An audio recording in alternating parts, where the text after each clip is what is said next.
तर तेव्हा ते त्यांच्या घराच्या बाहेर भागीरथीबाई बिल्डिंगच्या त्यांच्या फ्लॅटच्या बाहेर असा मोठा पॅसेज होता आणि त्यात तो पॅसेज असा स्टेअर्सकडे असा खाली जायचा, म्हणजे खाली लिफ्ट नव्हती तिथे, आणि तर तिकडे मला तो उभा करायचा आणि मला 2 क्रिकेटचे बॉल द्यायचा आणि तो समोर उभा राहून मी त्याला थ्रो डाऊन करायचो. त्यामुळे I think I was the first person to start throw down as far as Sunil Gavaskar is concern, दादा इज कन्सर्न. काही फंक्शन वगैरे असायचं घरात, म्हणजे काही पूजा आहे काय आहे, सगळ्यांना यावं लागतं आणि तर दादा थोडा लेट यायचा आणि तो डायरेक्टली मला ऑर्डर द्यायचा की कॉमिक्स काढ किंवा पुस्तकं काढ. ते माझे सगळे कॉमिक्स घेऊन आमचं एक घराच्या बाहेर एक छोटी बाल्कनी होती, तिथं ते तुम्हाला पूर्ण मुंबई दिसायची, तिथं वरना सुंदर व्ह्यू होता. तर ती बाल्कनी तो बंद करायचा आणि मला परत ऑर्डर द्यायचा, जेवण वाढलं की बोलत. ऑस्ट्रेलियामध्ये CCIचा टूर होता आमचा 82 मध्ये करेक्ट, आणि ॲडलेड ते मेलबर्न फ्लाईट होती आणि त्या फ्लाईट आमची टीम सगळे चेक इनला गेलो बॅग किट घेऊन आणि समोर सर गॅरफिल सोबत होतो. तर त्यांनी मला सांगितलं, will you do me a favour? बोललो yes. I said you have to give a message to your brother. I said okay. I said don't tell him to wear that thing, he doesn't need it. आमदार घालायचा, ही doesn't need it.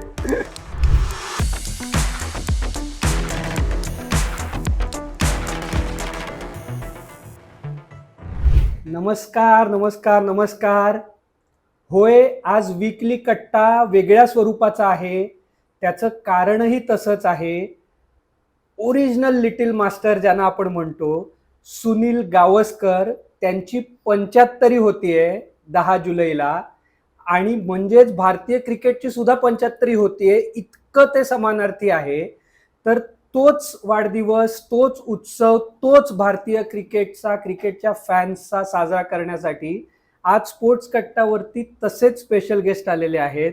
Sunil गावस्करांचे मित्र म्हणूया, त्यांचे भाऊ म्हणूया किंवा fan म्हणूया, सर्वार्थाने जे आहेत असे हेमंत केंकरे आज आपल्या बरोबर आहेत. तुमचं स्पोर्ट्स कट्टामध्ये स्वागत आहे. नमस्कार. आपण मंगळवारी वीकली कट्टा करतो, ज्याच्यात आपण आठवड्याच्या गोष्टींचा आढावा घेतो, पण आज या उत्सवामुळे तो नाही. आजचा भाग हा गावस्करांना समर्पित आहे. तुम्ही सांगा, तुम्ही तुमच्या दादा, तुम्ही त्यांना दादा म्हणता प्रेमाने, तर तुमची त्यांच्याशी कधीपासून हा प्रश्न म्हणजे अगदीच थोडा वेग आहे, म्हणजे वेगळा आहे, कारण माझा जन्म झाला तेव्हा त्यांनी मला पाहिलं आणि माझ्या डोळ्यांना कोण समोर होतं ते ऑब्व्हियसली आठवत नाही, आई सोडून. म्हणजे याची बॅकग्राऊंड अशी आहे की सुनील गावस्करांचे वडील आणि यांची आई हे सख्खे बहीण भाऊ, एवढं जवळचं नातं आहे. त्याच्यामुळे अर्थातच जेव्हा म्हणजे सुनील गावस्कर आणि यांची भेट कशी झाली याला काही अर्थ नाहीये, पण तुमची त्यांच्याबद्दलची पहिली आठवण काय आहे? मला आठवतं, कारण आम्ही ताडदेव एरियामध्ये राहत होतो. ते थोडेसे मामा, मनोहर मामा, ते थोडेसे लांब होते आमच्या घराकडनं, केंकरेंच्या घराकडनं, आणि कदाचित 500 मीटर की 600 मीटर. आणि आम्ही एक फॉर्जेट हिल नावाची एरिया आहे, ज्याला आता दीनानाथ मंगेशकर रोड म्हणतात, असं उंच वरती. Correct, exactly. तर तिथं आम्ही राहायचो आणि खाली म्हणजे असं मेन रोडवर आलात की इथे फेमस भाटिया हॉस्पिटल आहे. त्या भाटिया हॉस्पिटलच्या बाजूला भागीरथीबाई बिल्डिंग्स म्हणून 4 बिल्डिंगचा एक ब्लॉक होता. तर तिकडे माझे मामा राहायचे आणि सुनील ऑब्व्हियसली तिकडे त्याचा जन्म झाला. आणि सुनील आणि म्हणजे दुसरी बहीण नूतन, नातू आणि कविता, हे आणि मामा आणि मामी, मिनल मामी आणि मनोहर मामा. तर व्हायचं काय की माझी आई डॉक्टर होती आणि MBBS डॉक्टर होती, आणि तिचा ताडदेव बॉम्बे सेंट्रल एरियामध्ये एक दवाखाना होता. आणि तर मे बी 3-4 महिने झाले असतील माझ्या जन्मानंतर, तर त्यांना जेव्हा परमिशन मिळाली परत दवाखान्यात जायची, तर त्या काय करायच्या, ती मला सोडून जायची मामींकडे. तर मला ॲक्च्युली मांडीवर बसून म्हणजे काय खायला वगैरे घालणं आणि सुगम संगीत ऐकणं, म्हणजे हे ॲक्च्युली संगीताचं जे मला आहे भयंकर वेड आहे, ते मला वाटतं त्याचा जेनेसिस मिनल मामींकडनं आहे. हो. आणि कारण ते भयंकरच चांगलं त्यांना आवडायचं, म्युझिक आवडायचं. एक रेडिओ चालू असायचा नेहमी, आणि दुसऱ्या माळ्यावर असा त्यांचा फ्लॅट होता, लिफ्ट नसायची त्या काळात, म्हणजे ऑब्व्हियसली अजूनही नसेल. तर तिकडे जाणं, आणि मग दुपारी दवाखाना संपला किंवा संध्याकाळी रात्री, तर आई मला परत गाडीत यायची, ती गाडी होती तिची, आणि मला पिकअप करून घरी जायची. त्यामुळे ते माझं second home, literally second home होतं. त्यामुळे दिवसभर तुम्ही तिथे व्हर्च्युअली, म्हणजे कधी त्यांच्याकडे किंवा आता माझी दुसरी एक मामी असायची, शिरीन मामी म्हणून, म्हणजे सर्वात मोठे गावस्कर शशिकांत गावस्कर, मनोहर आणि माझ्या आईचे मोठे भाऊ, तर त्यांची जी म्हणजे शिरीन मामी होती तिच्याकडे किंवा मिनल मामींकडे. त्यामुळे ते घरासारखंच होतं, मला असं कधी जायचं. पण जेव्हा जेव्हा म्हणजे काय असायचं तिकडं म्हणजे, आणि ते जे क्रिकेटचं वेड मला लागलं कंटिजियस, ऑब्व्हियसली कंटिजियस होतं, कारण गावस्करांच्या घरात म्हणजे आमचे आजोबा म्हणजे केशव साबाजी गावस्कर जे वेंगुर्ल्याला त्या काळात राहायचे, ते रेल्वेजमध्ये मुंबईला पूर्वी काम करायचे आणि मग रिटायर झाल्यानंतर गावी त्यांनी मोठी वाडी वगैरे होती त्यांची, तिकडे गेले राहायला. तर ते क्रिकेटचे कम्प्लिटली म्हणजे he was crazy about the game. त्यानंतर मनोहर मामा स्वतः अगदी छान क्लब क्रिकेट खेळायचे, राजस्थान क्रिकेट क्लबसाठी खेळायचे मुंबईत. अच्छा. आणि तर ते अतिशय म्हणजे फार सुंदर क्रिकेट खेळायचे, क्लब क्रिकेट खेळायचे. आणि त्याच्यानंतर त्यांचे आणि माझ्या आईंचे धाकटे भाऊ द्वारकानाथ गावस्कर, ज्यांना सगळे बबन गावस्कर असे म्हणायचे, ते पण सुंदरच क्रिकेट खेळायचे. इनफॅक्ट विनू मंकड माझे गुरु, ज्यांच्या अंडर मी शिकलो क्रिकेट, ABC शिकलो, तर त्यांच्याबरोबर रुईया स्पोर्ट्स क्लबसाठी आणि त्यांची जी काही ती टीम होती तिथे खेळायचे. तर म्हणजे ते एक ॲटमॉस्फिअरच तसं होतं क्रिकेट, पूर्ण घरात क्रिकेटमय वातावरण. आणि मला सर्वात म्हणजे अगदी तसं बघायला गेलं तर जे आठवतं म्हणजे त्या घराच्या ज्या मेमरीज येतात घराच्या, म्हणजे eventually Sunil was part of that house. तर मी जेव्हाही तिथं जायचो तर इकडे एक कपाट असायचं, वुडन कपाट, त्याच्यामध्ये नुसते मॅगझिन्स होते आणि ते बहुतेक 90% आय थिंक क्रिकेटचे मॅगझिन्स होते. तर मला ते वाचायचं, मग ती नावं जी जुनी नावं, फ्रँक वॉरेल, त्याच्या अगोदरची लोक, डॉनल्ड ब्रॅडमन, मग त्यानंतर मग local Indian stalwarts like poly Umrigar, नरी कॉन्ट्रॅक्टर, रुसी मोदी, विजय मर्चंट, हे सगळे. तर ते म्हणजे ते स्पोर्ट्स अँड पास्ट टाइम म्हणायचे. आता आय थिंक त्याचं स्पोर्ट्स स्टार नावाचा हे झालंय, जन्म रिबर्थ झालेला आहे. तर ते वाचत बसायचं. आणि मग तिकडं पण म्हणजे माझ्या आईचे मामांचं घर होतं, ते पंडितांचं घर होतं. तर ते 2 भाऊ होते, माझ्या आई आणि मनोहर मामांचे कझिन्स.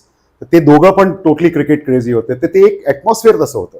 पण मला जे आठवतं ते एक तर दादा म्हणजे, आणि मी एकाच शाळेत होतो, म्हणजे मी सेंट झेवियर्सला ह्यासाठी मला ऍडमिट केलं कारण दादा तिकडे होता आणि तो इतका त्यावेळेला, आम्ही obviously extremely intelligent person as we all no.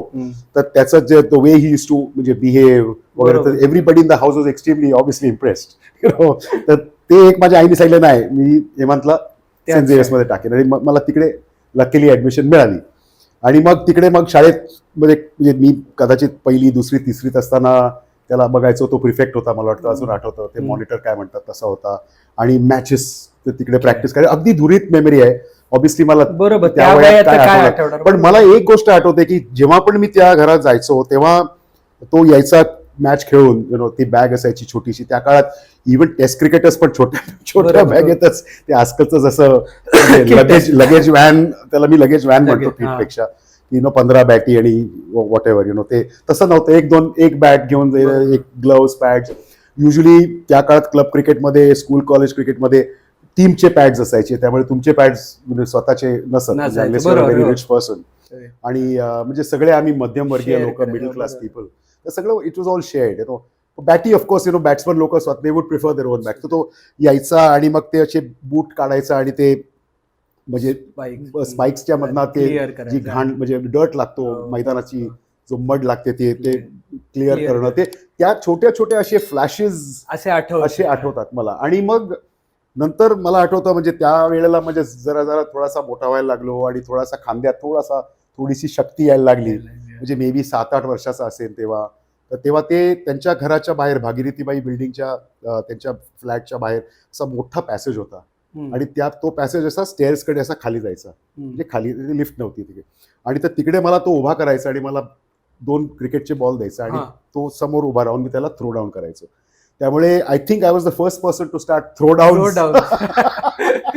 as far as Sunil Gavaskar is concern, दादा इज कन्सर्न. पण आय एम व्हेरी फॉर्च्युनेट. छोट्या डिस्टन्सवर, छोट्या डिस्टन्सवर, म्हणजे तो मला सांगायचं कुठे. पण आणि मी इथे हे लिहिलं पण आहे एका पुस्तकात की प्रत्येक बॉल ऑलवेज परत सरळ यायचा किंवा ह्या व्ही मध्ये यायचा, असा व्ही मध्ये, इथे किंवा इथे, ना कधी ह्या बाजूला म्हणजे स्क्वेअर लेग साईडला गेला किंवा ना कव्हर साईडला गेला, ऑलवेज स्ट्रेट. म्हणजे आज लोक म्हणतात की one of his finest strokes is the straight drive. I think ते जेनेसिस थोडं कुठेतरी पाहिलं आणि थोडासा एवढासा भाग माझा त्याच्यात आहे, थोडासा. तर तशा छोट्या दुरीत आठवणी आहेत. क्रिकेट म्हटलं तर सेंट झेवियर स्कूलमध्ये असताना मला वाटतं 1965-66 मध्ये लंडन स्कूल्स नावाची टीम भारतात आली होती. माईक सेल्वी त्या टीममध्ये होता, मला आठवतं, म्हणजे नंतर कळलं, त्यावेळेला माहित बरोबर. नव्हतं. हा. तर आमच्या शाळेतनं सेंट झेवियर्स हायस्कूल फोर्ट, धोबी तलावची शाळा होती, त्याच्यामधनं इंडियन स्कूल्सची टीम सिलेक्ट झाली आणि त्याच्यात एकनाथ सोलकर कॅप्टन होते. हा. 2 आमचे लोकल स्कूल Players. प्लेयर्स होते. एक मिलिंद रेगे, जे त्या काळात सेंट झेवियर्सचे कॅप्टन होते, आणि दुसरे दुसरं सुनील गावस्कर.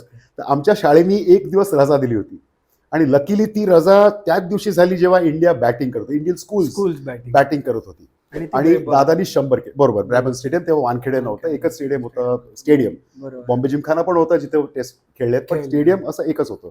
तर ते एक तर ब्रॅबनमध्ये आपल्या भावाला बघणं, म्हणजे सगळे ब्रॅबन ब्रॅबन करायचे. यावेळी लॉर्ड्सच्या सारखंच मला ब्रॅबन आहे जास्त, बरोबर. ऍक्च्युली लॉर्ड्सपेक्षा जास्त मला त्यासाठी. शेवटी मी त्या क्लबसाठी खेळलोच होतो तिथे. करेक्ट. बरोबर. तर ते बघणं, आणि त्यांनी 100 केले, आणि त्याच्याबरोबर रमेश नागदे नावाचे एक अप्रतिम ओपनिंग बॅट्समन, त्याचे लहानपणीचे कलीग किंवा मित्र होते, ते वारले अनफॉर्च्युनेटली. तर त्याने दोघांनी 100 केले.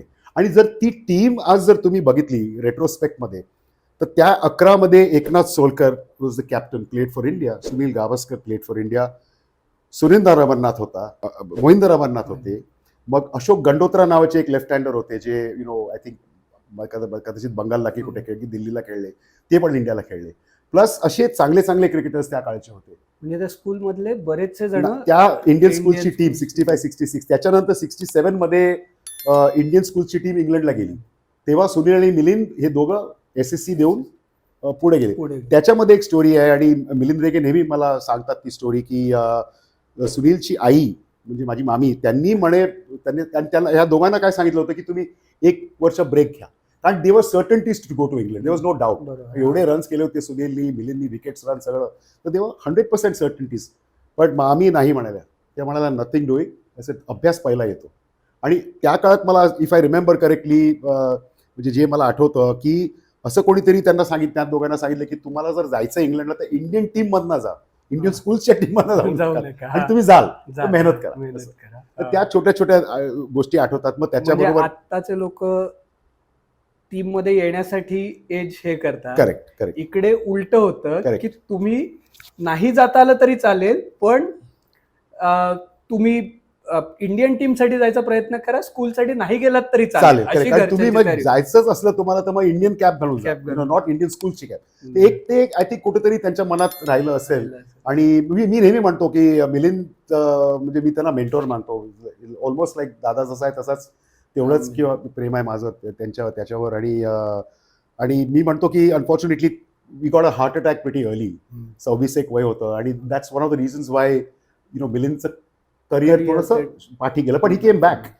Not only that, coming back after heart attack and came back. आणि त्यांनी ही कॅप्टन बॉम्बे, त्यावेळेला बॉम्बे म्हणायचे, ते बॉम्बेची रणजी ट्रॉफी टीम त्यांनी कॅप्टन केली. आणि त्यानंतर आज तुम्ही बघताय मुंबई क्रिकेट असोसिएशनचे ते मेंटोर आहेत. आणि गेल्या वर्षी आपण ह्या वर्षी जे जिंकलो ट्रॉफी, फार मोठा हात मिलिंदचा आहे. तर त्या छोट्या छोट्या गोष्टी. मग युनिव्हर्सिटी मॅचेसला मी त्यांच्यावर जायचो, सुनील बरोबर, दादा बरोबर, सॉरी. आणि तिकडे अशोक मंकड असायचे, कैलाश गटानी, ही मोठी मोठी नावं. Kailash Gattani was playing for Rajasthan. Ashok Mankad I think it made his debut for Bombay. अशी मोठी मोठी नावं. मग अजित नाईक, अशी त्या सगळ्या गोष्टी आता कुठनं असे येतात. सिराज धारसी नावाचे विकेटकीपर होते, जे UK मध्ये गेले. असे म्हणजे काही नावं असं जेव्हा मी पाठी बघतो तेव्हा वी आर व्हेरी लकी, की त्यांना एवढ्या जवळून असा त्या क्रिकेटर्सना बघायचा चान्स मिळाला. त्यावेळी या सगळ्या क्रिकेटर्सना मोठ्या बघताना सुनील गावस्करांचा ऑरा हा मोठा आहे, त्यावेळी लक्षात येत होतं का ते 70-71 नंतरच, म्हणजे त्या टूर नंतरच झालं? खरं सांगू, मला ऑलवेज होतं. बाकीच्यांचं मला माहित नाही, but he was always special. म्हणजे कसं, की स्टुडियस म्हणतो माणूस, म्हणजे स्टुडियस म्हणजे असा बुकवर्म नाही, पण कधी आमच्या घरी फॉर्जेटिलला वरती आम्ही डोंगरावर म्हणायचो, त्या डोंगरावर यायचा, किंवा काही फंक्शन वगैरे असायचं घरात, म्हणजे काही पूजा आहे काय असं सगळ्यांना यावं लागतं. आणि तर दादा थोडा लेट यायचा, आणि तो डायरेक्टली मला ऑर्डर द्यायचा, की कॉमिक्स काढ किंवा पुस्तकं काढ. तर ते माझे सगळे कॉमिक्स घेऊन, आमचा एक घराच्या बाहेर एक छोटी बाल्कनी होती, जिथं तो तुम्हाला पूर्ण मुंबई दिसायची, एकदम वरना सुंदर व्ह्यू होता. तो ती बाल्कनी तो बंद करायचा, आणि मला परत ऑर्डर द्यायचा, जेवण वाढलं की बोलव. तोपर्यंत तो तिथे, म्हणजे बाकीचे आम्ही सगळे बाकी एका 2 रूम मध्ये धमाल करतोय, काय हे करतोय ते करतोय, पण ते त्याचं पाहिलं. आणि there was always something special about it. आणि म्हणून मी त्याला म्हणजे चिकन लोक मला नंतर माझी मस्करी करायला लागली. मी थोडंसं क्रिकेट खेळायला लागलो तेव्हा, की तू त्याच्यासारखा चालतोस किंवा त्याच्यासारखी बॅटिंग करतोस, अजूनही काही म्हणतात. हा. बट ते काय आहे माहितीये, लहानपणापासून बघून बघून बघून मला आणि कुठली स्टाईल कल्पनाच नव्हती. म्हणजे खरंच सांगतो तुम्हाला, म्हणजे मी काय कॉपी करायला कधी गेलोच आणि करू पण शकत नाही त्या माणसाला. बरोबर, पण ज्याला आपण हा बघतोय लिटरली आणि- म्हणजे हा. प्रॉबब्ली म्हणजे मी असं म्हणू की हो, ऑरा होता. He was very different from the rest. पण जेव्हा वेस्ट इंडिजसाठी सिलेक्शन झालं हम्म. आणि ते वेस्ट इंडिजसाठी सिलेक्शन जी. झालं त्या वयामध्ये, विदाऊट हेल्मेट आणि आत्ताचे जे सगळे म्हणजे वाचण्यासाठी न Protective लागण्यासाठी gears, हा, हा, हा. Protective gears Correct. असतात, त्या तुलनेत 10%ही त्यावेळी नव्हते. नव्हते. तर त्यावेळी घरच्यांना असं वाटलं नाही की बापरे जरा हे लवकर झालंय? नाही, मला नाही वाटत, कारण मला असं वाटतं की असं माझं पर्सनल मत आहे. आणि आणि त्याची पण एक छोटीशी फार मजेदार सुंदर किस्सा आहे. म्हणजे माझ्यासाठी सुंदर आहे, कारण ती मी I can never forget that moment. Sunil दादा हे म्हणजे he use to score runs by the bushels, tons, 200 300. पण स्कूल्स क्रिकेट म्हणा, इंटर वार्सिटी म्हणा, इंटर कलिजेट म्हणा, किंवा क्लब क्रिकेट दादर युनियनसाठी खेळायचे. पहिले राजस्थानसाठी खेळायचा. Number he started playing for Dadar union. He was scoring like hell. आणि कधी बघायचो तर जेव्हा मुंबईचे 15 यायचे तर he was in the 15, but he never played Played, हो, 11. हो. त्याच्यानंतर 1-2 वर्ष मला वाटतं ही वॉज नॉट इवन हो, इन द 15 आणि केम बॅक. एकदम. तर मी नेहमी मला आठवतं, मी मामींना एक म्हणजे रजा होती आणि मी दादरला राहायला जायचो. ते त्याच्या घरी जाणं, दादरला जरी शिफ्ट झाली तरी ते थांबलं नाही. रजा असली की मला माझी आई दादरला सोडायची. तर मी असंच मिनल मामींना एकदा विचारलं की मामी, बोलो एवढे रन्स दादा करतो. आणि मामीनी ना तेव्हा एक छोटं स्क्रॅपबुक ठेवलं होतं. तर तेव्हा त्याचे जे पहिले कटिंग आहे, ज्यांनी 30 रन केले होते, जी सुनील म्हणून, तर ते कटिंग पासून ते पहिल्यांदा त्याचं नाव आलं डायल शील्ड मध्ये मला वाटतं. त्याच्यापासून until all what he had done until that point in time, पूर्ण वेळ university, each and every cutting in major newspapers वगैरे सगळं होते तिकडे, म्हणजे पीसेस हे. आणि मी नेहमी तिकडे जाऊन वाचायचो आणि त्याच्या रूम मध्ये जाऊन बसायचो. ते तिकडे बॅट्स लावलेल्या असायच्या. तो कदाचित खेळत असेल किंवा तो घरी नसला तर एकदा मी असंच त्यांना विचारलं की दादाला Mumbai, why don't you sort of, तो एवढे रन्स करतो, हे बघा करून. का नाही होत? हा, एक म्हणजे लहान मुलाची एक काय म्हणतो, एक म्हणजे माझा दादा हा, ना, खंत, असं. म्हणजे हा, का होत नाही? हा. तर त्यांनी मला म्हणजे हसले आणि मला सांगितलं मामाला विचार.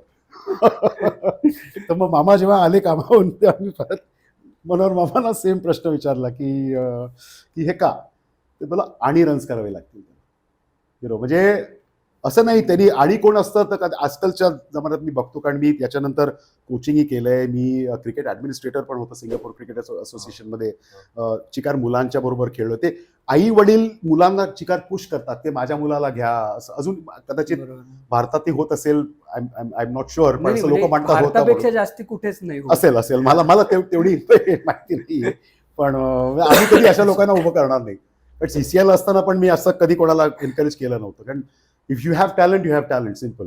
तर ते एक त्याच्यामध्ये ती एक हे टाकणं की जेव्हा मला चान्स मिळेल तेव्हा मी असं धरून ठेवणार आणि सोडणार नाही.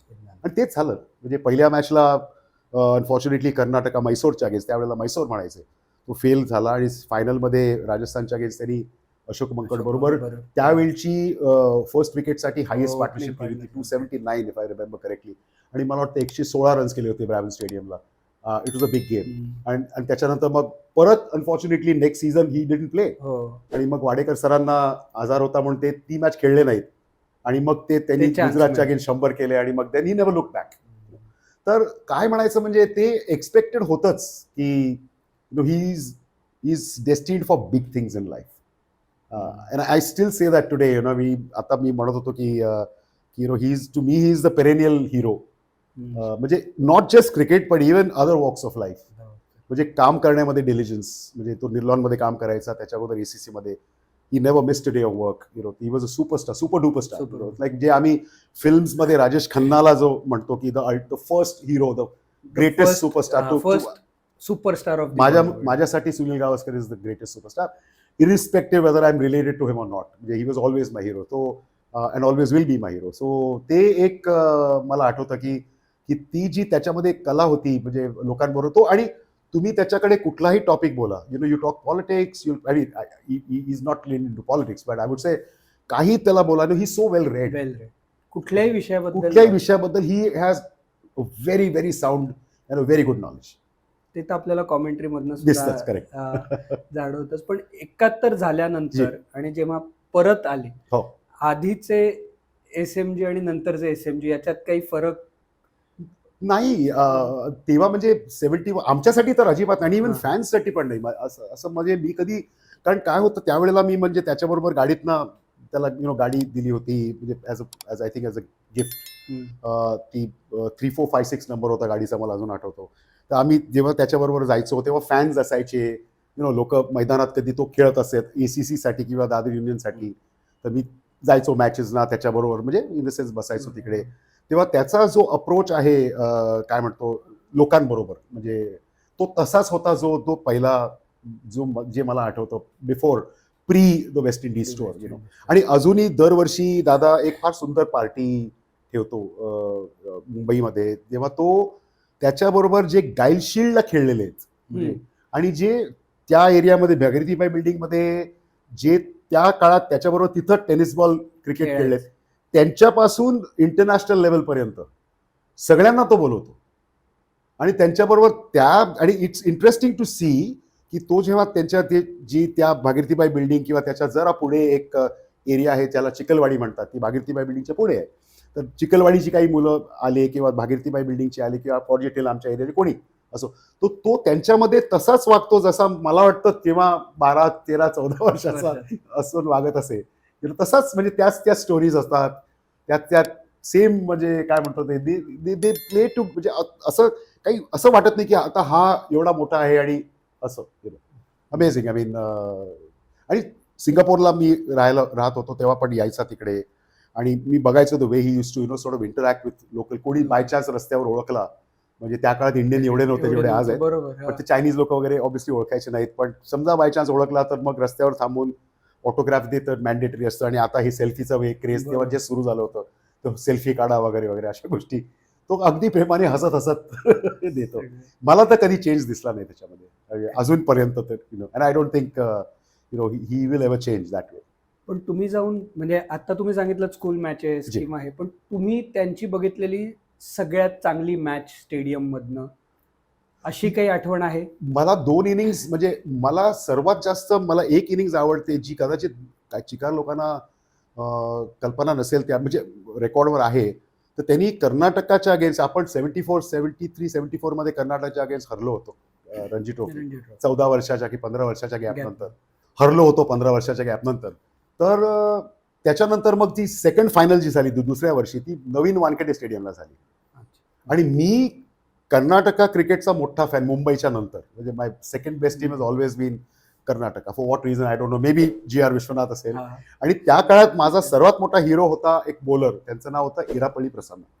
तर मी अक्षरशः म्हणजे फॅन बॉय सारखा त्यांच्या हॉटेलच्या खाली सकाळी 8:30ला जाऊन बसायचो, होपिंग टू सी प्रसन्न. आणि ऑफकोर्स बिकॉज बिशी ओळखायचा मला, त्यांना माहिती होतं की सुनीलचा भाऊ वगैरे वगैरे, त्यामुळे मग मी त्यांच्याबरोबर ते नटराज हॉटेलमध्ये राहायचे मरीन ड्राईव्हवर, 5 मिनिटाचा वॉक स्टेडियमकडे. तर चालताना मग मी प्रसन्नाची बॅग घेऊन असा, म्हणजे म्हणजे टोटल फॅन बॉय आणि हॅपीली तर बॅग घेऊन जायचं वगैरे. तर पहिल्या दिवशी मला अजून आठवते ही स्टोरी.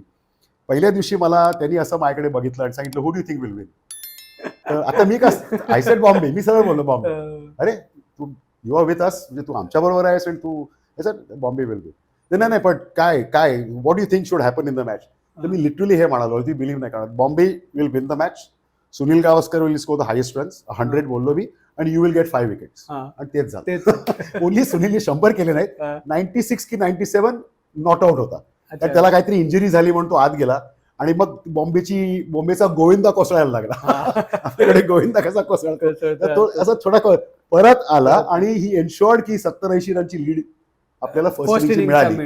परत Karnataka fought back very hard in the second innings, आणि परत मग सेकंड इनिंग मध्ये जाऊन अजित पै, मला अजून आठवतं अब्दुल इस्माईल अजित पै यांनी रन्स केले आणि आपण ती मॅच जिंकलो. तर ते जे 96 मला अजून का माहित ना, टेस्ट इनिंग्स पेक्षा मला भयंकर आठवतात. मे बी बिकॉज माझ्या फेवरेट बॉलर, आणि मे बी माझी अशी इच्छा होती की नाही, तू प्रसन्नाला आउट नाही होणार, म्हणजे माझा प्रसन्न देव आहे, पण तू त्याला आउट होणार नाही. तर ती गोष्ट. आणि 200 त्यांनी जे केले होते वेस्ट इंडिजच्या अगेन्स्ट कालीचरणच्या टीम, ती थोडी विकेट डॅम्प होती, लोकांना कल्पना नसेल पण ती विकेट डॅम्प होती. आणि एक फार डेंजरस बॉलर होता, एक तर असता माल्कम मार्शल होता, तो ती मॅच खेळला की नाही मला आठवत नाही, पण Sylvester Clarke was a terror. आणि नॉट ओनली मी बोलतोय हे, पण तुम्ही वेस्ट इंडिजच्या कुठल्याही क्रिकेटरला किंवा वेस्ट इंडिजची जाण असलेल्या क्रिकेट प्रेमीला विचारा किंवा जर्नलिस्टला विचारा, तो सांगेल that he was one of the most dangerous bowlers to play on a damp wicket. आणि त्या डॅम्प विकेटवर the way he left the ball म्हणजे इट वॉज आउटस्टँडिंग. ती पण मला अजून म्हणजे एवढी आठवते. त्याचे 2 इनिंग्स जर मी वरती म्हणजे अमंग द टॉप 5, ऑफकोर्स त्याचे 100 इंग्लंडला जे पहिले केले ते मी पाहिलेले आहेत. लोक 57 त्यांनी जे केले होते एका टोटली ग्रीन ट्रॅकवर इंग्लंड, जेफ आर्नल्ड आणि बॉब विलिस आणि क्रिस होल्टच्या अगेन्स्ट, ते ऑफकोर्स आम्ही पाहिले नाही अनफॉर्च्युनेटली, पण जे मी पाहिले ते ह्या 2 इनिंग्स मी कधी विसरणार नाही. ते पण म्हणजे हे सुनील गावस्कर खेळताना आहे, जी. पण खेळल्यानंतर सुद्धा म्हणजे करिअर संपल्यानंतर सुद्धा क्रिकेटच्या शिवाय क्रिकेटमध्ये म्हणजे खेळण्याशिवाय प्रोफेशनलिझम आणणं जी.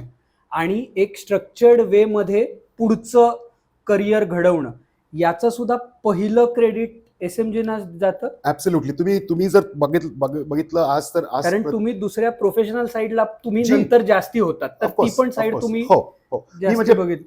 कम्युनिकेशन्स, पब्लिक रिलेशन्स मध्ये मोस्टली भारताच्या आणि इंटरनॅशनल बेस्ट ब्रँड्स बरोबर मला काम करण्याची म्हणजे संधी मिळाली फॉर्च्युनेटली, आणि मी वर्क केलं त्यांच्याबरोबर. तर बिल्डिंग अ ब्रँड हे इम्पॉर्टंट आहे. आय थिंक सर्वात एक म्हणजे त्यांनी जे सुमेधभाई शाह म्हणून होते, ते वारले, त्यांचे पार्टनर होते, ते PMG नावाची प्रोफेशनल मॅनेजमेंट ग्रुप नावाची जी फर्म, आता प्रत्येक म्हणजे इव्हन अननोन क्रिकेटरांचे एजंट्स आहेत. तर ते ऍक्च्युली PMG मध्ये क्रिकेटर्सना पुढाकार, कारण क्रिकेटर्सना कळत नाही किती पैसे चार्ज करायचे. म्हणजे नवीन नवीन आलेले जे क्रिकेटर्स असतात त्यांना हे माहित नसतं की मला समजा कोणी ऑफर दिली की एन्डोर्समेंट करायची, हे करायचं, किती चार्ज करू वगैरे वगैरे. आणि त्या काळात तर अजिबात नव्हतं. तर ते तिकडे त्यांनी ते सुरू केलं आणि तिकडे ते केलं. मग प्लस सिंडिकेटेड रायटिंग म्हणजे कॉलम्स लिहिणं, ते सिंडिकेशन म्हणजे एक कॉलम सेम कॉलम दुसऱ्या वेगळ्या वेगळ्या प्रांतात नॉन कम्पिटिंग न्यूजपेपर्समध्ये जाणं, मग टेलिव्हिजनवर येणं. 1990 मध्ये इफ आय मिस्टेक नॉट, तो तिथं गेला आणि म्हणजे त्यांनी he started being a television commentator. Is not look back. अजूनही सिंडिकेटेड कॉलम्स आर देअर. त्याच्यानंतर I think the next person to take up on Sunil's footsteps was Kapil Dev, ज्यांनी देव फीचर्स म्हणून सुरू केलं लोकेश शर्मा बरोबर, आणि both were very very successful. तर ते पार्ट, आणि शेरीफ ऑफ बॉम्बे झाला. It's a very very big honour. Sheriff of Bombay झाला. आणि आय थिंक कुठेतरी एक क्रिकेटरांना डिग्निटी देणं, पैसा इज ओके, पैसा fine, I mean money is मिळतो फाईन, पण डिग्निटी देणं आणि लॉयल्टी आपल्या स्टेटची किंवा आपल्या देशाची जी लॉयल्टी आहे. अजूनही तुम्ही बघा, कुठलाही इंडियन क्रिकेटर आज जर खेळत असला आणि जर दादा कॉमेंटेटर असला आणि त्याचा जर शर्ट बाहेर असला किंवा त्याला नाही आवडत, आणि तो ओपनली सांगतो, he is so proud of that Indian cap, Indian Jersey. कोणीतरी दुसऱ्यानी नॉन क्रिकेटरनी इंडियन जर्सी घातली वगैरे, डझंट लाईक इट. आणि that is because of his commitment to the nation and to the game and to the state. He is fiercely loyal person, म्हणजे त्याचे मित्र, he will be very very loyal. म्हणजे मी अजूनही सांगतो, म्हणजे आणि मी कसं सांगतो, कारण मला आठवतं सुधीर नाईकला माझा इमिजिएट नेबर होता फॉर्जेट हिलला, समोर राहायचे माझ्या. आणि सुनील सारखाच माझा पहिला हिरो होता. त्याला बघून आणि सुनीलला बघून जे काय थोडं क्रिकेट शिकायला मिळालं ते तिकडनं शिकलो. आणि ही वॉज व्हेरी अपसेट की त्याच्या अगेन्स्ट ॲलिगेशन झाले होते 74 मध्ये. तर तो आजही त्या दुकानात जात नाही ज्या दुकानाने त्याला अनफॉर्च्युनेटली विक्टिम केला होता. अजून आजही जात नाही. विनू मंकडिंग म्हणतात त्याला, आवडत नाही. You know what that means? It means that fierceness for the cricketers of India, dignity, very very important. I think ते त्यांनी, he was probably the first and only one to get it in to India.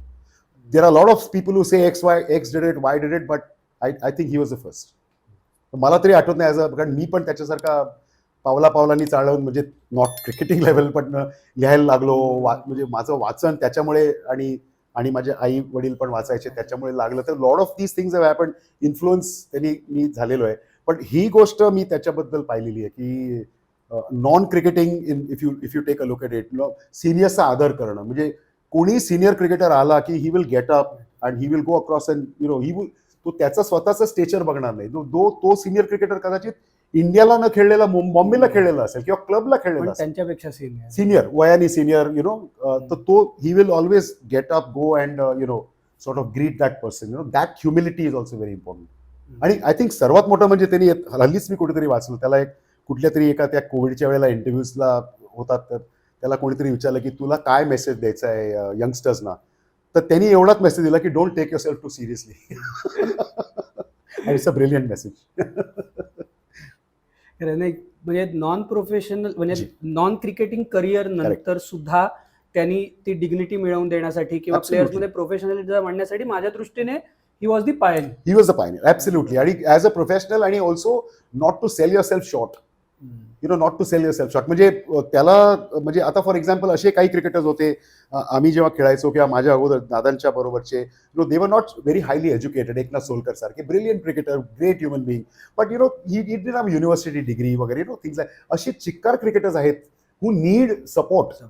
आज तुम्ही cricket खेळलात म्हणून famous झालात, पण eventually तुमच्याकडे कोणीतरी deal करायला आला तर तुमच्यामध्ये ती कदाचित केपेबिलिटी काही लोकांमध्ये असेल, हो नाही, काही लोकांमध्ये जे नसेल. म्हणाल की 35व्या वर्षी करिअर संपतं, करेक्ट. तिकडे लोकांचं करिअर सुरू होतं, सुरू तर होतं. How are you going to live remaining? Absolutely 30 absolutely. years. आणि त्यांनी चॅम्प्स फाउंडेशन सुरू केलं, ज्याच्यामध्ये नॉन क्रिकेट म्हणजे कोणी ॲथलीट नॉट क्रिकेटर ज्याला गरज आहे फायनान्शियल इन टर्म्स ऑफ हेल्थचे प्रॉब्लेम्स आहेत किंवा काय, he is the first person to go and help out.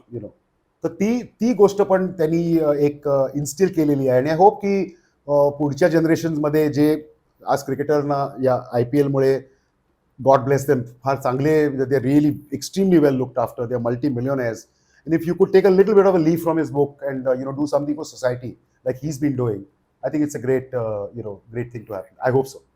प्रोफेशनलिझमच्या बाबतीत SMG पायनियर हे आपण म्हणजे पुन्हा पुन्हा बोललोच आहोत, पण हे भारताबद्दल झालं. पण तुम्ही जग फिरलेला आहात वेगवेगळ्या कामाच्या निमित्ताने, तुमच्या प्रोफेशनच्या निमित्ताने. बाहेरच्या देशांमध्ये त्यांची इमेज किंवा त्यांना कसं परसिव्ह केलं जातं? मला एकच किस्सा आठवतो. मी 1985 साली ट्रिनिडॅडला गेलो होतो एक वेगळ्या कारणामुळे. आणि आमचे जे होस्ट होते, म्हणजे जे आम्हाला ज्यांनी स्पॉन्सर केलं होतं, तर त्यांना मी एकच रिक्वेस्ट केली की मला क्वीन्स पार्क ओव्हल बघायचं आहे. कारण दोन गोष्टी, ऑब्व्हियसली दादानी डेब्यू केला आणि इंडियाची पहिली मॅच आपण वेस्ट इंडिजला हिस्ट्रीमध्ये मारलेली तिकडे, तर it was a big thing. आणि आम्ही ते अपसाइड डाऊन हिल्टन नावाच्या हॉटेलमध्ये राहत होतो. म्हणजे ते ऍक्च्युली पहिला माळा वर असतो आणि टॉप फ्लोअर खाली असतो. It's called upside down Hilton. तर तो तिकडनं असा समोर सवाना दिसतो, म्हणजे मोठं ग्राउंड दिसतं, ते कोपऱ्यात कुठेतरी क्वीन्स पार्क आहे. तर तो मला म्हणाला की ठीक आहे, उद्या आपण जाऊया तिकडे आणि will have some fun. Great. तर दुपारी 12-12:30 मला तिकडे तो घेऊन गेला गाडीत. आणि मग तो ग्राउंड वगैरे I just told him leave me alone, मला नुसतं ग्राउंड बघायचं. तर मी इमॅजिन करत होतो की ते दुराणीनी असा बॉल टाकला आणि एकनाथनी असा कॅच घेतला आणि दादानी इथे ड्राईव्ह मारली, वाडेकरांनी टॉस केला, असेच दिलीप सरदेसाईंनी बॅटिंग मारली, असं म्हणजे एक कुठेतरी एक आपले ते मनात. तर मला मग तो माझा होस्ट म्हणाला come on let's have a drink and let's have some food. ठीक आहे. तर त्यांच्याकडे असा एक ओपन बार होता, मोठा असा ओपन बार होता. आणि तिकडे असे ते रेग्युलर्स क्लबवाले, प्रत्येक क्लबमध्ये असे रेग्युलर्स असतात की ते सकाळी 7:30-8ला जातात आणि रात्री 12ला निघतात. तर तसा एक क्रू असा बसला होता, असे 4-5-15-10 लोक बसले होते. आणि ते ऑब्व्हियसली हा पण त्यांना सगळ्यांना ओळखत असत. तर त्यामुळे त्यांनी माझं इंट्रोडक्शन केलं की हा आहे तो क्रिकेटर आहे मुंबईहून आणि सुनीलचा भाऊ आहे. तो ते त्यावेळेला मला आठवतं त्यांचं डिस्कशन काय चालू होतं माहितीये की रोहन कनाई आणि विव रिचर्ड्समध्ये बेटर बॅट्समन कोण, असं डिस्कशन. आणि जोरात ते you don't know man is good man वगैरे ते चालू होतं सगळं.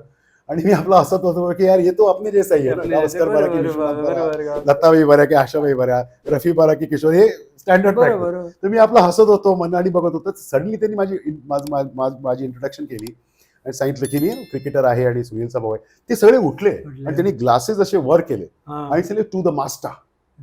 I mean wow. म्हणजे बाकी सगळे ओ ग्रेट. आणि मग मला 15 मिनिटं सोडलं नाही, म्हणजे आणि कसा आहे तो, हाऊ इज ही डुईंग, आणि हे का करतो ते का करतो वगैरे वगैरे ते.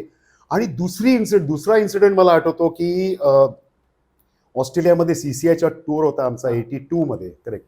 आणि ॲडलेड ते मेलबर्न फ्लाईट होती. आणि त्या फ्लाईट आमची टीम सगळे चेक इनला गेलो, बॅट बीट किट बीट घेऊन. आणि समोर सर गॅरफिल्ड सोबत होते आमच्या फ्लाईटवर. आमच्या फ्लाईटवर ते म्हणजे आमच्या बरोबर चेक इन करत होते. आमचे जरा पुढे बसले होते. ऑब्व्हियसली सगळे चेक इन बिकिन विसरून सरळ डायरेक्ट तिकडे गेलो सगळे, म्हणजे सगळी टीमची टीम.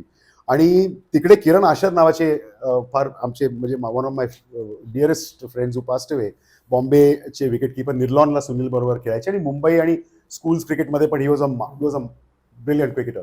तर त्यांनी माझी ओळख करून दिली की हा सुनीलचा भाऊ. सुनीलचा भाऊ, हा. तर त्यांनी मला oh really come come you sit next to me, कारण तो मग ती 40 की 45 मिनिटाच्या मिनिटाची फ्लाईटमध्ये मला सर सोबत बसवलं बाजूला. हा, आणि बोलता बोलता तर मला जनरली मी आता गॅरी सोबत बसला तर आपण काय बोलणार, तर आपण ऐकायचं, दॅट्स व्हॉट आय डिड. तर त्याच्यामध्ये मग त्यांनी मला विचारत होता की हा कसा आहे, दिलीप सरदेसाई कसे आहेत, हा कसा आहे, सलीम दुरानी बद्दल बोलले, एकनाथ बद्दल, विश्वनाथ बद्दल, सगळ्यांबद्दल बोलले.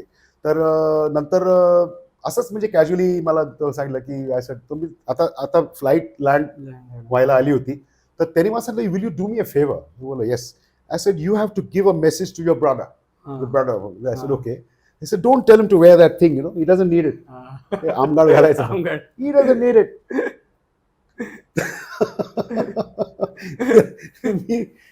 ओके मग आता दादाला जाऊन कसं सांगू तू इकडे घालू, गॅरी सोबत म्हणाले, तर तू एक तर बिलीव्ह करणार नाही, त्या मस्करी ऑब्व्हियसली बिलीव्ह, खोटं काय बोलायचं. तर आल्या की तिसऱ्या की दिवशी आमची निर्लॉन बरोबर पहिली टाइमशील्ड ए डिव्हिजन मॅच होती इस्लाम जिमखान्याला, आणि मी टाटास मधून खेळत होतो आणि दादा निर्लॉन. आणि मला आठवतं मी आउट झालो, caught first slip, caught Gavaskar ball Ghavri A division. तर संध्याकाळी गाडी नव्हती, तर मी त्याच्या ऑब्वियस लिफ्ट मागायचो, तर तिने मला कोपऱ्यावर कुठेतरी सोडायचा फॉर्जिटेलच्या जवळ तिकडे. गाडीत बसलो आणि जात होतो तिकडे, आणि मग ते टर्निंग आली तेव्हा मी धाडस घेतला, बोलो दादा बोलो गॅरी सोबत भेटले होते. अच्छा, तो गाडी चालवतो, मी पाठी बसलो, मिलिंद बाजूला, मी पाठी बसलो होतो. तर काय म्हणत होते, बोललो नाही ते असं हे ते विचारत होते तुझ्याबद्दल, असं कसं हे ते, आणि एक मला सांगितलं तुला मेसेज दिला. हा काय काय काय तर मला म्हणाले की Y is he wearing that. तर मला दादाने काय म्हणाले, त्या माणसाने कधी ट्रुमनला आणि ग्रेट बॉलर्स ना जॉन स्नो खेळताना थायपॅड नाही घातला. त्याला त्यांचं ठीक आहे. तर तो मला कधी विसर, म्हणजे परसेप्शन जी लोकांची असते. Sir Garfield Sobers, the greatest of all time, the greatest. Don Bradman, yes sir, Donald Bradman, sir Garfield Sobers. I mean, you have to decide who is great. In my opinion, both are fantastic. सगळ्यांचे दैवत. आणि त्याच्याकडनं असं काही ऐकणं की त्याला हे याची गरज नाहीये. आणि त्या काळात 90% bowling was aimed at your ribcage or at your head. म्हणजे आतासारखं नाही एक बाउन्सर, दोन बाउन्सर, नो रिस्ट्रिक्शन, पिचेस वर mostly uncovered, they were not like आता पाटा विकेट्स म्हणतो, गुड डिसेंट विकेट्स म्हणतो, बेटर विकेट्स म्हणतो, तसं काही नव्हतं. What I mean, that's the story of दादा. नाही, खरंच खूप वेगवेगळ्या आठवणी, आणि म्हणजे पूर्ण लहानपणापासून ते आत्तापर्यंतचे गावस्कर त्यांच्या 75ला उलगडवून दाखवलेत आम्हाला. त्याच्याबद्दल खरोखर थँक्यू. तुम्हाला सुद्धा हा वेगळा एपिसोड गावस्करांची 75 सेलिब्रेट करणारा कसा वाटला, ओरिजिनल लिटिल मास्टरांच्या बद्दल कसा वाटला, हे पण तुम्ही आम्हाला नक्की सांगा. हा जास्तीत जास्त शेअर करा, लाईक करा, कारण ओरिजिनल लिटिल मास्टरची लहानपणापासूनची आत्तापर्यंतची स्टोरी सगळ्यांनाच ऐकायला आवडेल. आत्ता मात्र आम्ही थांबतो. तुम्ही मात्र ऐकत राहा, बघत राहा आणि आमची वाट पाहत राहा.